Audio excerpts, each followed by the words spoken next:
بسم اللہ الرحمن الرحیم۔ السلام علیکم ورحمۃ اللہ وبرکاتہ۔ الحمد للہ حمدا کثیرا طیبا مبارکا فیہ، والصلاة والسلام علی خاتم النبیین محمد وآلہ وصحبہ اجمعین، اما بعد۔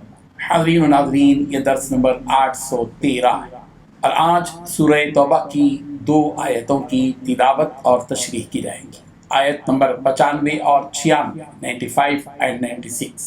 چلیے سب سے پہلے ان 2 آیتوں کی ہم تلاوت کرتے ہیں، لفظی ترجمے اور ترجمے کے بعد تشریح کرتے ہیں۔ اعوذ باللہ من الشیطان الرجیم، بسم اللہ الرحمن الرحیم۔ سیحلفون باللہ لکم اذا انقلبتم الیہم لتعرضوا عنہم فاعرضوا عنہم انہم رجس ومأواہم جہنم جزاء بما كانوا يكسبون يحلفون لكم لترضوا عنهم فإن ترضوا عنهم فإن الله لا يرضى عن القوم الفاسقين۔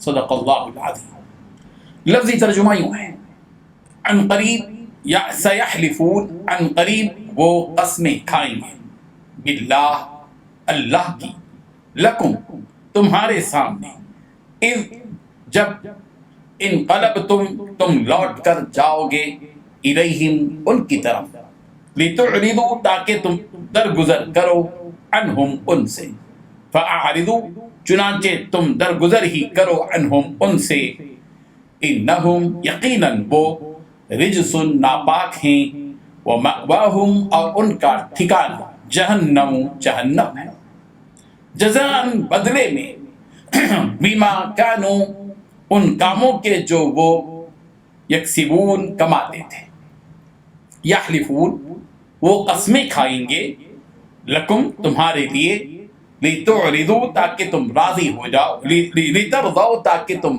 راضی ہو جاؤ، عنہم ان سے، فإن ترضوا سو اگر تم راضی بھی ہو جاؤ، عنہم ان سے، فإن اللہ تو یقیناً اللہ تبارک و تعالی، لا یرضا راضی نہیں ہوگا، عن القوم الفاسقین ان لوگوں سے جو فاسق ہیں۔ ترجمہ یوں ہے، جب تم ان کے پاس لوٹ کر جاؤ گے تو تمہارے روبرو اللہ کی قسمیں کھائیں گے تاکہ تم ان سے درگزر کرو، سو ان کی طرف التفات نہ کرنا، یہ ناپاک ہے، اور جو کام یہ کرتے رہے ہیں ان کے بدلے ان کا ٹھکانہ دوزخ، یہ تمہارے آگے قسمیں کھائیں گے تاکہ تم ان سے خوش ہو جاؤ، لیکن اگر تم ان سے خوش ہو جاؤ گے تو اللہ تو نافرمان لوگوں سے خوش نہیں ہوتا۔ ان 2 آیتوں میں 7 باتیں بتلائی گئی ہیں۔ پہلی بات، جب تم ان منافقوں کے پاس لوٹ کر جاؤ گے تو تمہارے سامنے وہ منافقین اللہ کی قسمیں کھائیں گے۔ دوسری بات، تاکہ تم ان سے درگزر کر سکو۔ تیسری بات، ان کی طرف التفات مت کرو۔ چوتھی بات، یہ ناپاک ہیں منافق۔ پانچویں بات، اور جو کام یہ کرتے رہے ہیں ان کے بدلے ان کا ٹھکانہ دوزخ۔ چھٹویں بات، یہ تمہارے آگے قسمیں کھائیں گے تاکہ تم ان سے خوش ہو جاؤ۔ ساتویں بات، لیکن تم ان سے خوش ہو جاؤ گے تو یہ بات یاد رکھو کہ اللہ تبارک و تعالی نافرمان لوگوں سے خوش نہیں ہوگا۔ بزرگان محترم، منافقوں کے سلسلے میں مزید وضاحت کے ساتھ ان 2 آیتوں میں یہ بات بیان کی جا رہی ہے کہ اے مسلمانوں، جب تم سفر سے واپس ہو کر ان کے پاس پہنچو گے تو وہ تمہارے سامنے اس لیے قسمیں کھائیں گے تاکہ تم ان سے درگزر کرو، ان کو معاف کر دو۔ اللہ تعالیٰ ان منافقوں کے اس رویے کے جواب میں مسلمانوں کو حکم دے رہے ہیں کہ تم ان سے اعراض کر لو اور ان کو درگزر کر دو، لیکن یہ اعراض خوشی اور رضامندی والا اعراض نہیں بلکہ ناراضگی والا اعراض ان منافقوں سے کرو، یہ تو اسی رویے کے مستحق ہیں۔ ان منافقوں سے ناراضگی کے ساتھ منہ پھیر لینا اس لیے ہے کہ یہ منافق ناپاک ہیں، ان کے عقائد اور ان کے اعمال گندے ہیں، اور ایسے منافقوں کا ٹھکانہ تو بس دوزخ، جو دوزخ ان منافقوں کو دی جائے گی وہ ان کے ان اعمال کی وجہ سے ہے جو وہ دنیا میں کرتے تھے۔ منافقوں کی جھوٹی قسموں کے سلسلے میں اللہ تبارک و تعالیٰ نے مزید وضاحت کرتے ہوئے یہ فرمایا کہ یہ لوگ تمہارے سامنے صرف تمہیں راضی کرنے کے لیے قسمیں کھائیں گے۔ مسلمانوں، تم ہرگز ان منافقوں سے راضی نہ ہونا۔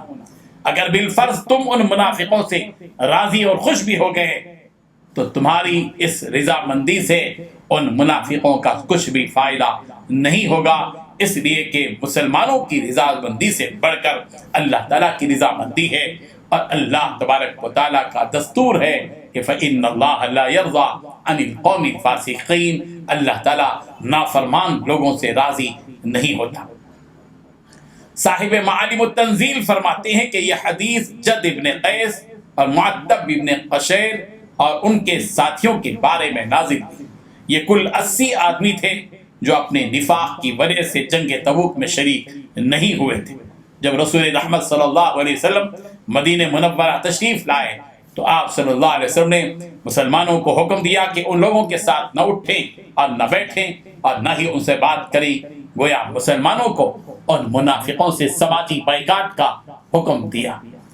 یہ حکم رسول رحمت صلی اللہ علیہ وسلم نے اس لیے دیا تاکہ قرآن مجید کے اس حکم پر عمل ہو جائے کہ فَأَعْرِضُوا عَنْهُمْ، کہ ان سے اعراض کرو، ان سے منہ موڑو، یعنی ان سے دوری اختیار کرو۔ جنگ تبوک میں بعض مخلص احباب کے شریک نہ ہونے پر مدینے میں جو ماحول پیدا ہوا تھا اس کا منظر اور اس کی جھلکیاں آیت نمبر اسی سورہ توبہ کی آیت نمبر 118 اور 119 کے ضمن میں انشاءاللہ ہم بیان کریں گے۔ اللہ تبارک و تعالی ہم سب کو نفاق سے بچائے۔ وآخر دعوانا ان الحمد للہ رب العالمین۔